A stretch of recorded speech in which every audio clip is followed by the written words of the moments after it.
توفیق کی مت والوں، شمع رسالت کے پروانوں، السلام علیکم ورحمۃ اللہ وبرکاتہ۔ الحمدللہ نحمده ونصلي ونسلم على رسوله الكريم، اما بعد فاعوذ باللہ من الشیطان الرجیم، بسم اللہ الرحمن الرحیم۔ قد افلح المؤمنون الذين هم في صلاتهم خاشعون والذين هم عن اللغو معرضون والذين هم للزكاة فاعلون۔ وقال الله تبارك وتعالى في القرآن المجيد مقام آخر: خذ من أموالهم صدقة تطهرهم وتزكيهم بها وصل عليهم إن صلاتك سكن لهم۔ وقال الله تبارك وتعالى في القرآن المجيد: انما الصدقات للفقراء والمساکین والعاملین علیہا، صدق اللہ العلی العظیم، وبلغنا رسولہ النبی الامین المتین الکریم۔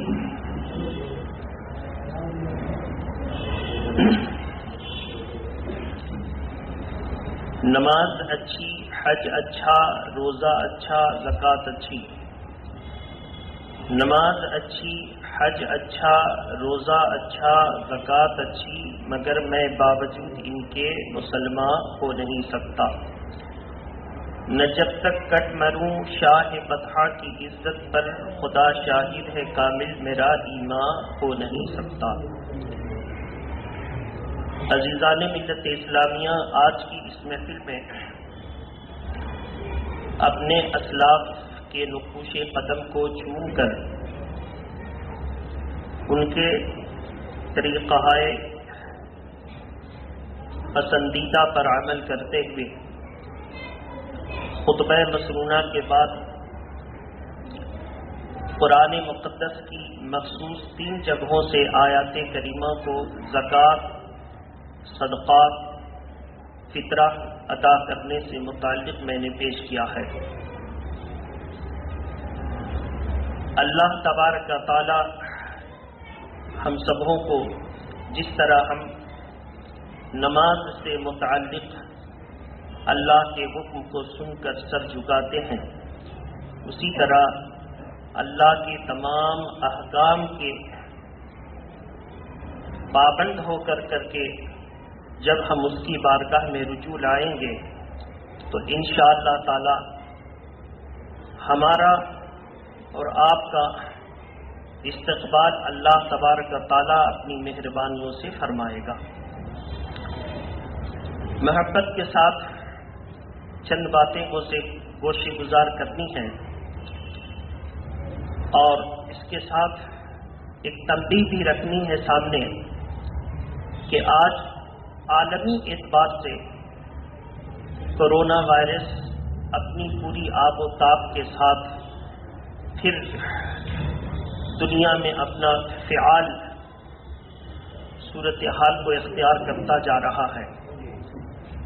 کرونا وائرس کے تعلق سے بہت ساری معلومات آپ کو حاصل ہیں۔ یہ بھی اللہ کی مخلوق میں سے ایک مخلوق ہے اور یہ جاندار ہے، چاہے کیمیکل کے ذریعے پیدا ہو، چاہے کسی ذریعہ سے پیدا ہو، لیکن اتنا طے ہے کہ پوری دنیا بھی سر جوڑ کر کے اگر کیمیکل کے ذریعے کوئی مخلوق پیدا کرنا چاہے اور اللہ کو منظور نہ ہو تو کوئی مخلوق پیدا نہیں کر سکتی، اور اگر اللہ چاہے تو آپ کے ذریعے بھی، کسی ذریعے بھی اللہ مخلوق کو پیدا فرما دیتا ہے۔ مثلا آپ ذرا سا اپنے گھر میں کھانا رکھ دیں، یا چھوڑیے سب چیز کو، امرود رکھ دیجئے گھر میں اور اس کو 1 ہفتہ چھوڑ دیجئے، آپ دیکھیں کہ اس میں خود بخود کیڑا پیدا ہو گیا۔ تو کیا کوئی کہہ سکتا ہے کہ میں نے ایسی عقل توڑائی کہ امرود کو 1 ہفتہ رکھ دیا اور میرے رکھنے سے کیڑا پیدا ہو گیا. ایک ذی شعور اور عقل مند آدمی کبھی ایسا نہیں کہہ سکتا. وہ یہی کہے گا کہ کیڑا پیدا ہوا اور اس کے سڑ جانے کی وجہ سے اللہ کی قدرت سے یہ پیدا ہوا. گھر میں آٹا، گھر میں اجناس گیہوں دال چاول بہت دن تک رہ جاتے ہیں تو اس میں کیڑا پیدا ہو جاتا. تو کیا کوئی کہہ سکتا ہے کہ یہ کیڑا میں نے پیدا کر دیا؟ تو جس طرح چیزوں کے سڑنے کی وجہ سے کیڑے پیدا ہو جاتے ہیں، اسی طرح کیمیکل کے تبادلے کی وجہ سے بھی مخلوق پیدا ہوتی ہے. اور چونکہ وہ مائکرو اسکوپ سے دیکھنے کے بعد نظر آتے ہیں، بہت چھوٹے ہوتے ہیں، خالی آنکھوں سے نہیں دیکھے جا سکتے، تو ان کا ایک سائنٹیفک نام دیا گیا. ایسی صورت میں ہمارا اور آپ کا یہ یقین قرآن پر ہونا چاہیے کہ جو بھی مخلوق پیدا ہوتی ہے پیدا کرنے والا اللہ ہے. اس تجزیہ سے میں نے آپ کو صرف یہ بتانا چاہا ہے کہ اللہ ہی پیدا کرنے والا ہے، وسیلہ کچھ بھی ہے. بہرحال تو اب بعض مخلوقات ایسی ہیں کہ دوسری مخلوق کے لیے وہ جان لیوا ہیں. تو اللہ کے پیارے نبی نے ایسی مخلوقات جو جان لیوا ہوں ان سے بچنے کا حکم عطا فرمایا، اور یہ بھی بتا دیا کہ جب تک اللہ کی مرضی نہ ہو وہ متاثر نہیں کر سکتی ہیں. ایک طرف تو بچنے کا حکم عطا فرمایا اور دوسری طرف کہا کہ جب تک اللہ کی مرضی نہ ہو کسی کے اندر مستقل کسی کو افیکٹڈ کرنے، متاثر کرنے، کسی میں چھوا چھوت لگانے کی صلاحیت بظاہر خود نہیں ہے جب تک اللہ نہ چاہے، اور جب اللہ چاہتا ہے تو کوئی نہ کوئی وسیلہ بن جاتا ہے. اسی لیے اللہ کے پیارے نبی صلی اللہ علیہ وسلم بہت ساری دعائیں اور اس سے بچنے کے بہت سارے طریقے بتائے کہ کوئی بھی ایسی مخلوق جس کو تم نہیں دیکھتے مگر آدمی اس سے متاثر ہو رہا ہے، تو اس سب سے بڑا علاج اس کا ہے توبہ استغفار. لوگ سہولت کے لیے استغفار کہہ دیتے ہیں لیکن صحیح لفظ ہے استغفار. توبہ استغفار، رجوع الی اللہ، انابت، یعنی اللہ کی بارگاہ میں خشیت والے رب کی بارگاہ میں خوف خدا کے ساتھ جو ہے رجوع کرنا، اللہ سے معافی مانگنا، اپنے گناہوں پر نادم ہونا، شرمندہ ہونا. وصل توبہ کا اصل کیا ہے؟ تو توبہ کی اصل صرف اتنا ہے کہ شرمندہ ہو جانا. اگر وہ لفظ کے ساتھ اپنے تماچوں اور تھپڑوں سے اپنے رخسار کو لال کرتا رہے، پیٹتا رہے چہرے کو اور شرمندہ نہیں ہے تو یہ توبہ نہیں ہے. توبہ کی خصوصیت یہی ہے کہ شرمندہ ہو جانا. جب شرمندہ ہو گیا تو اصل توبہ یہی ہے، زبان سے کہے نہ کہے، لیکن جو اس کے دل میں ہے اس کا اظہار زبان سے ہونا چاہیے. جیسے جب اللہ کی محبت دل میں ہے تو کلمے سے اظہار ہونا چاہیے. کوئی یہ نہیں کہہ سکتا کہ میرے دل میں اللہ تو ہے، ہم اللہ کا نام کیوں لیں؟ نہیں، جو دل میں ہے اس کا اظہار ہونا چاہیے. تو بہرحال توبہ استغفار کرتے رہیں اور لا الہ الا انت سبحانک انی کنت من الظالمین پڑھتے رہیں. اور گرم پانی کا بھاپ جس کو انگلش میں اسٹیم کہتے ہیں، اسٹیم ناک اور منہ سے کھینچتے رہیں، چاہے مشین کے ذریعے ہو یا دیگچی پتیلی ہانڈی کو چولہے پر چڑھا کر تولیہ اوڑھ کر اس کو لیا جائے، یعنی چاہے اپنے اعتبار سے ہو یا مشین کے ذریعے ہو لیکن اسٹیم لیا جائے. نمازیوں کے لیے گزارش ہے کہ وہ جب وہ آئیں تو باوضو آئیں، توبہ استغفار پڑھتے ہوئے آئیں. ہو سکے مسجد کمیٹی نے ابھی نہیں کہا لیکن پولیس انتظامیہ کی طرف سے بار بار اعلان کیا جا چکا ہے.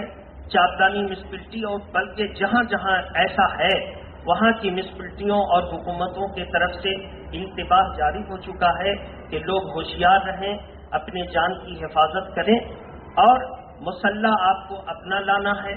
اگر ہو سکے تو مسلح اپنا لانے کی کوشش کیجیے. اگر سردی نزلہ زکام کے شکار ہیں تو ذرا سا بچنے کی کوشش کیجیے۔ ماسک کا مسئلہ سب سے اہم آتا ہے کہ ہم مسجد کے اندر عبادت کے وقت ماسک لگا سکتے ہیں یا نہیں، تو اس کا جواب یہ ہے کہ اگر خود مریض ہے تو ایسے مریض کو ضرورت کے وقت ماسک لگا کر نماز پڑھنا جائز ہے، اس کی نماز ہو جائے گی۔ لیکن اگر وہ مریض نہیں ہے، دوسرے کے مرض سے بچنے کی نیت سے ماسک لگا رہا ہے، تو عبادت کے وقت ماسک نہ لگائیں، جیسے نماز پڑھنے فوراً ماسک لگائیں۔ اس کو ذہن میں رکھیں تاکہ شریعت میں بھی ہم کسی قسم کی مداخلت نہیں کر سکتے، اور جو سماجی اعتبار سے ہم لوگوں کے اوپر ایک بہترین شہری ہونے کا حق ہے، ہم اس کو بھی استعمال کرتے رہیں گے۔ تو اس کو آپ دیکھ لیں، جہاں تک ہو سکے بچنے کی کوشش کریں، محبت کے ساتھ درود شریف پڑھیں۔ اللہم صلی علی سیدنا شفیعنا حبیبنا مولانا محمد وآلہ واصحابہ وبارک وسلم۔ صلاۃ و سلام علیک یا رسول اللہ۔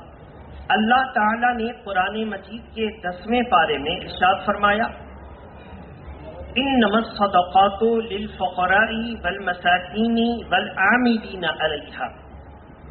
اس میں 8 قسم کے لوگوں کو زکوٰۃ کے مصرف میں شمار کیا گیا ہے۔ سب سے پہلے فقراء۔ فقراء وہ ہیں کہ جن کے پاس نصاب کی حد تک کوئی چیز نہیں ہے، جو چیز بھی ہے وہ ضرورت کے تحت ہے، بلکہ ضرورت سے کم ہے، تو جو محتاج ہوں گے ان کو فقیر کہا گیا۔ مسکین وہ ہے جس کے پاس کچھ نہیں ہے، تو زکوٰۃ جن کو دیا جائے وہ فقراء ہیں، مساکین ہیں۔ یہاں پہ ایک چیز ہے، والمؤلفۃ قلوبہم، اور مؤلفہ قلوب کو بھی دیا جائے، چاہے وہ کافر ہوں، چاہے وہ یہودی ہوں، چاہے وہ نصارہ ہوں۔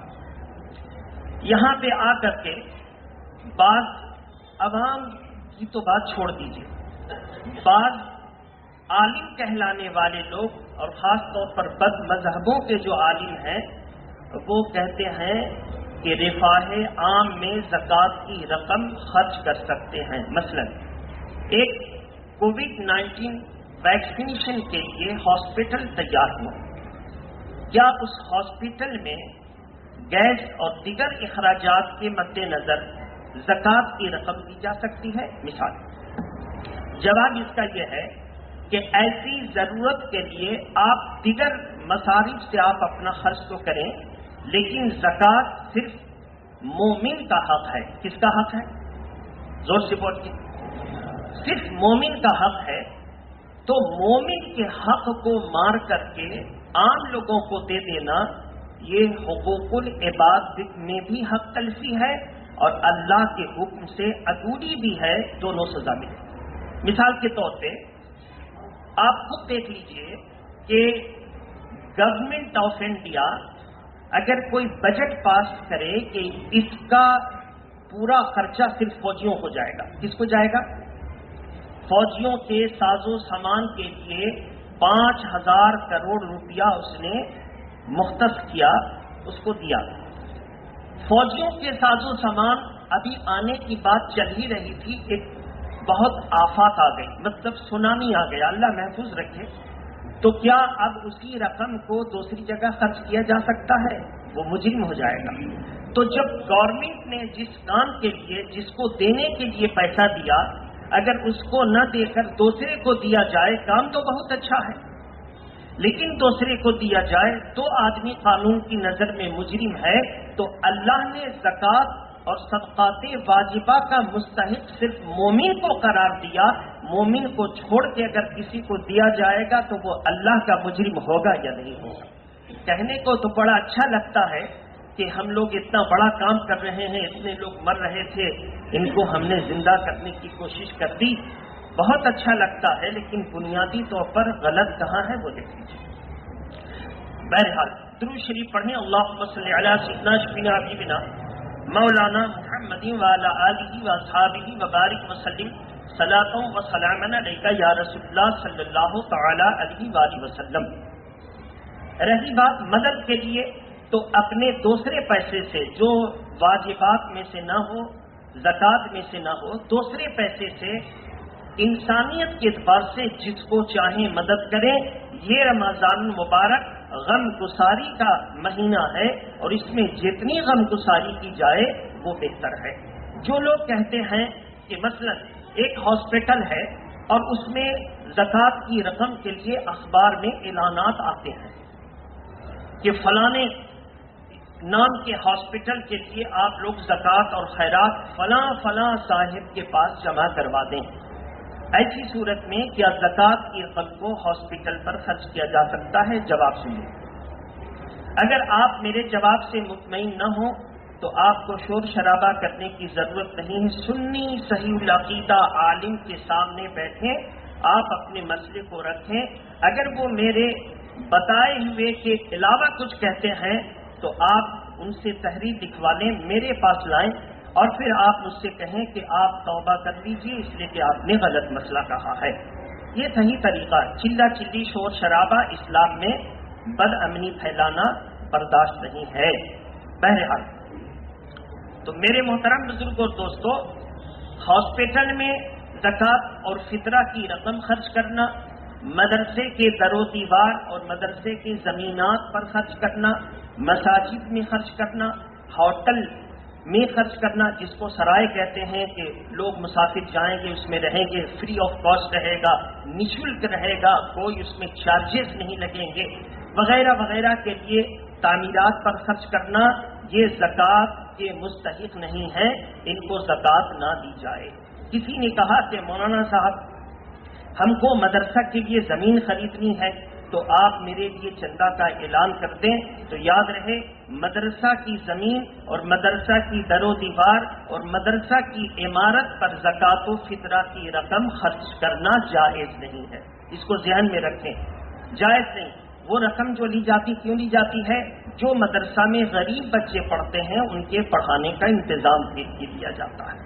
تو میرے محترم، بعض لوگ بڑی چالاکی سے اس پیسہ کو ہیر پھیر اور بدل کر کے اور آپ سے کہیں گے کہ مدرسہ کی زمینیں خریدنی ہیں، بڑا نیک کام ہے، چندہ دے دیجئے، اور عمارت بنوانی ہے، ڈیولپمنٹ کے نام سے ہم کو یہ کرنا ہے، یہ سب کر کے تو نہیں. زکوٰۃ کے جو مستحق ہیں ہم کو آپ برا بھلا کہہ دیجئے، لیکن قرآن نے کیا کہا؟ انما الصدقات للفقراء والمساکین والعاملین علیہا والمؤلفۃ قلوبہم وفی الرقاب وابن السبیل وفی سبیل اللہ. زکوٰۃ کے مستحق قرآن کے مطابق 8 لوگوں کا ذکر ہے، جس میں ایک کو صحابہ اکرام میں سیدنا ابو بکر صدیق کے دور میں اجماع کے ساتھ اس کو ثابت کر دیا گیا. اس کو اللہ کے پیارے نبی یہودوں اور غیر مسلم اور بدوؤں پر زکوٰۃ کی رقم خرچ کرتے تھے، جن پر جو مسلمان نہیں ہوتے. اللہ کے پیارے نبی نے فرمایا مجھے یہی حکم ہے کہ جب تک اسلام کمزور ہے اور لوگ اسلام کے ان داد و دہش کو دیکھ کر کے اس کے قریب آئیں تب تک میں انہیں دوں گا، اور جب اسلام کو اللہ استقامت عطا فرما دے تو پھر اب کسی کی تعلیف قلبی یعنی کسی کی دلجوئی کی ضرورت نہیں ہے. جب اسلام مستحکم اور مضبوط ہو گیا تو اب یہود و نصارہ اور غریب یہود و نصارہ پر جو روپیہ خرچ کیا جاتا تھا زکوٰۃ کی رقم میں سے وہ بند کر دیا گیا. تو 7 قسم کے لوگ ہیں، غریب، مسکین، عامل، وابن سبیل اور رقابہ. ایسا شخص جو سفر میں ہے اور لٹ گیا اور اس کے پاس ATM کارڈ بھی نہیں ہے اور اس کے پاس کوئی تعلق والا بھی نہیں ہے کہ رقم دے کر اس کی مدد کر دے، گھر بھیج دے، تو زکوٰۃ کی اتنی رقم جس سے وہ گھر پہنچ جائے اس کو دے سکتے ہیں، زکوٰۃ ادا ہو جائے گی. لیکن ATM کارڈ کی سہولت ہے، دیگر ذرائع ہیں کہ وہ کر سکتا ہے، تو ایسی صورت میں زکوٰۃ کی رقم ایسے لٹے ہوئے مسافر پر خرچ کرنے سے بچیں.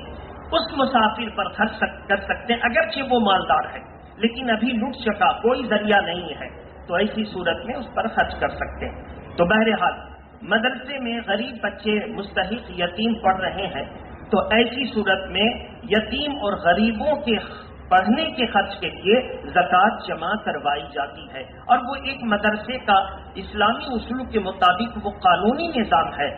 ایسی صورت میں آپ کو کرنا کیا ہے کہ اللہ کے پیارے نبی صلی اللہ علیہ وسلم کو قرآن نے کہا خذ من اموالہم صدقۃ تطہرہم وتزکیہم وصلی علیہم ان صلاتک سکن لہم۔ اے اللہ کے پیارے نبی، آپ مومنوں سے زکوٰۃ اور صدقہ واجبہ کی رقم وصول کریں۔ آپ مومنوں سے زکوٰۃ اور صدقہ واجبہ کی رقم وصول کریں، صدقہ کی رقم وصول کریں، اور وصول کر کے پھر ان کے مصرف پر خرچ کریں، وصول کر کے ان کے مصرف پر خرچ کریں۔ اللہ کے پیارے نبی نے اس دستور کو نافذ کے لیے ایک قانون اور ضابطہ بنایا تھا، اسی ضابطے کے تحت آج بھی زکوٰۃ کے قانون پر ہم لوگ عمل کرتے ہیں۔ اب اس کے بعد کیا کریں؟ وصلی علیہم، اور جو زکوٰۃ ادا کرتے ہیں ان کے لیے آپ دعا فرمائیں، ان کے لیے آپ دعا فرمائیں۔ پھر کیا ہوا؟ دعا کریں گے تو کیا نتیجہ نکلے گا؟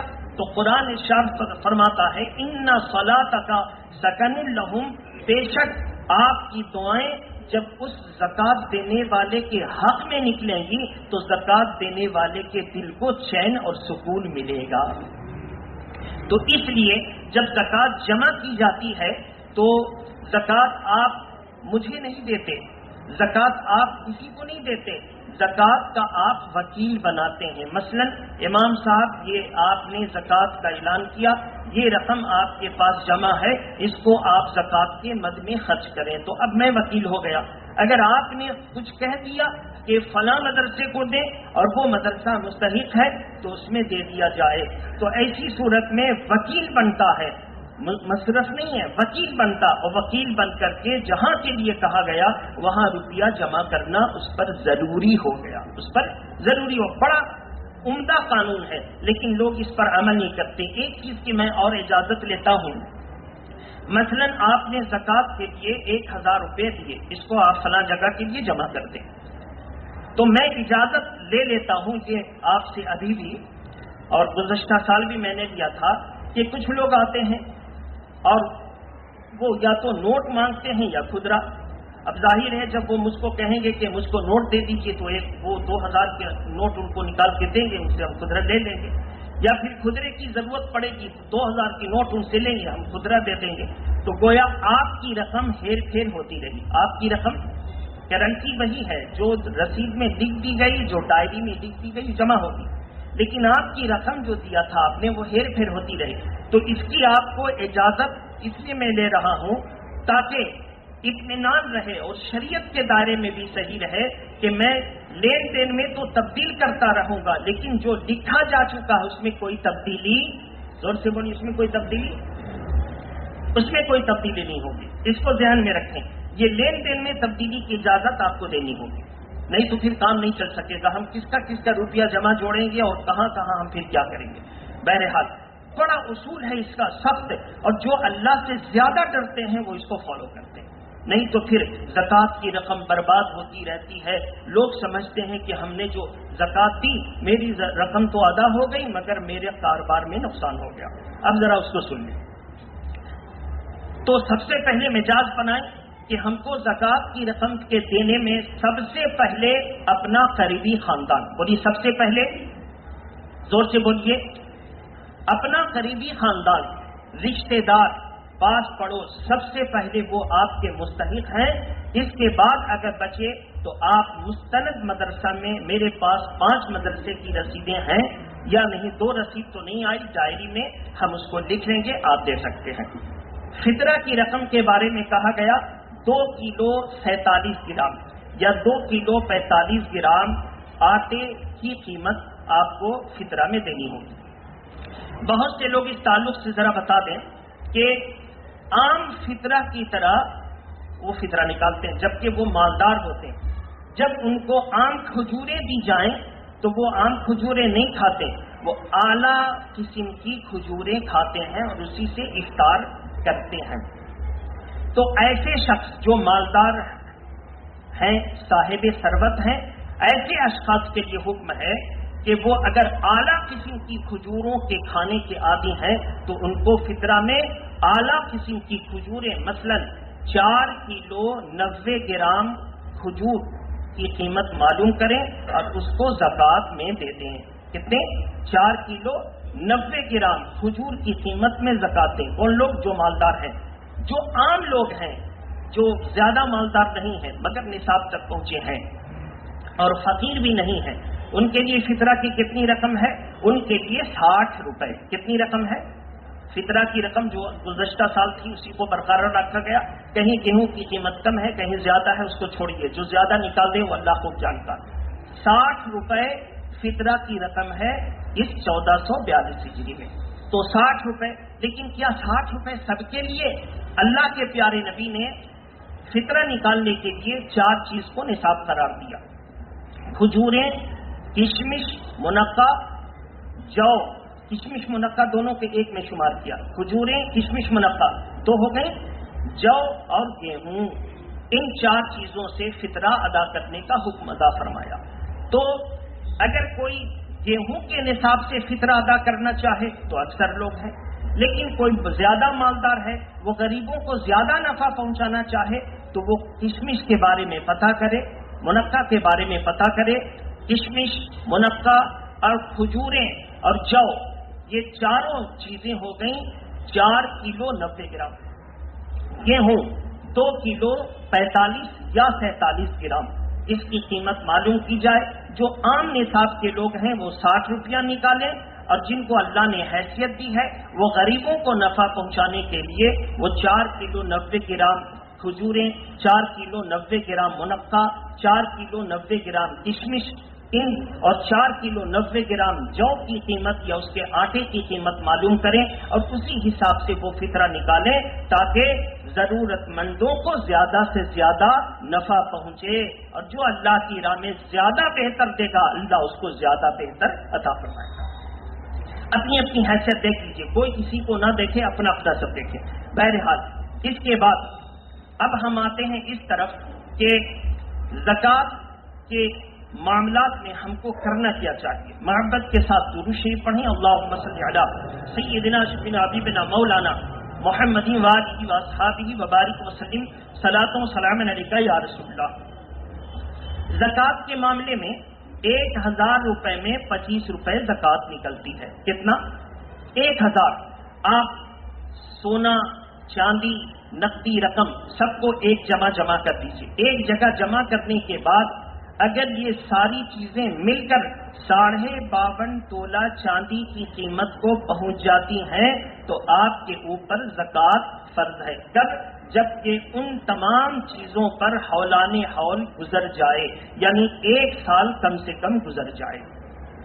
تو یہ ضروری نہیں ہے کہ ہم رمضان ہی میں زکوٰۃ ہم پر فرض ہوئی، نہیں، بلکہ جیسے ہی مال پر نصاب کے مطابق مال تھا اور اس پر سال لگ گیا، مثلا سال لگا جنوری میں تو جنوری میں زکوٰۃ فرض ہو گئی. مثلا سال لگے گا اگست میں تو اگست میں زکوٰۃ فرض ہوگی. تو جن کی جنوری میں زکوٰۃ فرض ہو گئی وہ نیت کریں کہ یا اللہ میرے اوپر تو جنوری ہی میں زکوٰۃ فرض ہو گئی تھی، اب میں اس کو اپریل یا مئی کے مہینے میں ادا کر رہا ہوں، زکوٰۃ ادا ہو جائے. جن کی زکوٰۃ اگست میں ادا ہونے والی ہے، لگنے والی ہے، مال آیا تھا تو اگست میں اس کا سال لگے گا، وہ ایسے نیت کریں یا اللہ جو آئندہ اگست کے مہینے میں مجھ پر زکوٰۃ فرض ہے اس کو میں نے آج ہی رمضان کے آخری عشرے کی برکت لینے کے لیے میں نے ادا کر دیا، تو ان کی بھی زکوٰۃ ادا ہو جائے گی. جن پر بہت پہلے فرض ہو چکی وہ بھی نکالیں اور جن پر آئندہ فرض ہونے والی ہے وہ بھی ادا کریں تاکہ اس آخری عشرے کی فضیلت، اس میں جو اللہ کی راہ میں ایک عطا فرماتا ہے اللہ اس کو اپنے کرم سے 100 گنا بڑھا کر ثواب عطا فرماتا ہے. بعض روایتوں میں آیا کہ اللہ تبارک تعالیٰ 700 گنا بڑھا دیتا ہے. کتنا؟ 700 گنا بڑھا دیتا، اور عام حالت میں 10 گنا. تو 700 گنا اگر کوئی 1 روپیہ خرچ کرے تو 700 روپیہ خرچ کرنے کا ثواب ہوگا. اس لیے لوگ رمضان کے آخری عشرے میں زکوٰۃ فطرہ ادا کرتے ہیں. اس کے بعد اب ذرا سا فضیلت سن لیجیے. زکوٰۃ کیوں نکالتے ہیں؟ مثال کے طور پہ اللہ تبارک تعالیٰ نے کسی سے امتحان لینا چاہا تو اس کو ایک زخم لگا اور زخم میں کچھ مواد بھر گئے. ڈاکٹر کے پاس وہ گیا تو ڈاکٹر نے کہا کہ میں ذرا سا چیرا لگاؤں گا، اس کو آپریشن کروں گا، پھاڑوں گا اور اس میں سے مواد نکالوں گا۔ اب وہ کمزور طبیعت کا مالک اس نے کہا نہیں میں دوا کھا کے ٹھیک کر دوں گا، پھاڑنے چھیڑنے کی ضرورت نہیں ہے۔ وہ لے کر انگلی لے کر چلا آیا۔ اتفاق سے اس کو کوئی بیماری تھی، وہ تھوڑا سا زخم بڑھ گیا۔ بڑھنے کے بعد جب بہت زیادہ تکلیف بڑھی تو پھر گیا۔ اس نے کہا کہ اب تم نے تو زخم بڑھا لیا، اب یہ انگلی کا کنارہ کاٹنا پڑے گا۔ اگر میں انگلی کا کنارہ نہ کاٹوں تو انفیکٹڈ ہو کر تمہارا پورا ہاتھ انفیکشن زدہ ہوگا۔ اس نے کہا کہ ابھی تو آپ نے کہا تھا کہ چیرا لگاؤں گا، اب انگلی کاٹیں گے؟ نہیں انگلی نہیں کٹواؤں گا۔ اس نے پھر دوا کھا کے درد کو کم کر لیا، برداشت کیا۔ پھر تھوڑے دن کے بعد جب معاملہ بڑھا تو ڈاکٹر سے دکھایا تو میڈیکل رپورٹ میں یہ بات آ گئی کہ اب پورے اس کی کلائی تک ہاتھ کاٹنے ہوں گے۔ اب یہ سوچ میں پڑ گیا کہ اب کیا کروں؟ کہا یہ پوری کلائی دینی ہوگی۔ نہ بابا دوا کھا لیں گے۔ پھر چلا آیا، پھر اس کے بعد مرض بڑھا، اب اس کو کینسر ہو گیا۔ تو ڈاکٹروں نے کہا کہ اگر تم جسم کی بقا چاہتے ہو زندگی تو پورا ہاتھ کٹوا دو، پورے ہاتھ کاٹنے پڑے بلا تشبیہ و تمثیل۔ اللہ تبارک و تعالیٰ مال کی زکات جو لے رہا ہے وہ غریبوں کے لیے لے رہا ہے، یہ اللہ کا بھی حق ہے، یہ غریبوں کا بھی حق ہے۔ اس لیے کہ اگر پہلے ہی انگلی میں چیرا لگا دیا جاتا، زکات کیا ہے؟ مال کا میل۔ کیا ہے بولیے؟ مال کے لیے میل ہے۔ اگر پہلے ہی چیرا لگا دیا جاتا تو فاسد مادہ نکل جاتا، اس کو صحت مل جاتی، لیکن اس میل کو اپنے جسم میں رکھا تو میل بڑھ گئی، پورے ہاتھ کاٹنے پڑے۔ زکات کے مال کو کوئی ادا نہ کرے اور اپنے مال ہی میں ملائے رکھے تو جس طرح فاسد مادہ بدن میں رہنے کی وجہ سے پورا جسم بیکار ہو جاتا ہے، اسی طرح جو ہے مال کی میل زکات کی رقم اگر مال میں ملی رہے اور ادا نہ کیا جائے تو اللہ تبارک و تعالیٰ پورے مال کو برباد کر دیتا ہے۔ تو میرے محترم بزرگ اور دوستو، اس لیے زکات کے لیے پورا آپ اندازہ کر کے نکالیں۔ میں 5 مدرسوں کی رسید کے لیے آپ سے جو ہے گزارش کرتا ہوں کہ آپ جو ہے ہر نماز کے بعد آ جائیں، مسجد میں آپ کی میری ملاقات ہو جائے گی، آپ اپنے چندہ کی رقم کو وہاں جمع کروا دیں اور آپ مجھ کو وکیل بنا دیں کہ میں آپ کو وکیل بنا کر ادا کر رہا ہوں۔ اپنی زکات کا خوب قانون کے طور پر لحاظ کیجیے۔ کوئی ایرا غیرہ آیا مدرسے کی زمین خریدنی، مدرسہ بنوانی، فلانا بنوانا، کسی کو نہ دیں۔ سب سے پہلا مستحق آپ کا اپنا خاندان، رشتہ دار، پاس پڑوس، پھر بچے آپ تو مدرسہ میں آپ آ کر کے جمع کروا دیجئے۔ آپ کا اپنا خاندان مضبوط ہوگا تو آپ مضبوط ہو جائیں گے۔ اس کو ذہن میں رکھ کر کے خیر خواہی کا مذہب ہے، ایک دوسرے کو بچاتے رہیے، ایک دوسرے کو مفید مشورہ دیتے رہیے، بھلائی چاہیے، اللہ بھی آپ کے ساتھ بھلائی کا ارادہ فرمائے گا۔ وآخر دعوانا الحمدللہ رب العالمین۔ السلام علیکم۔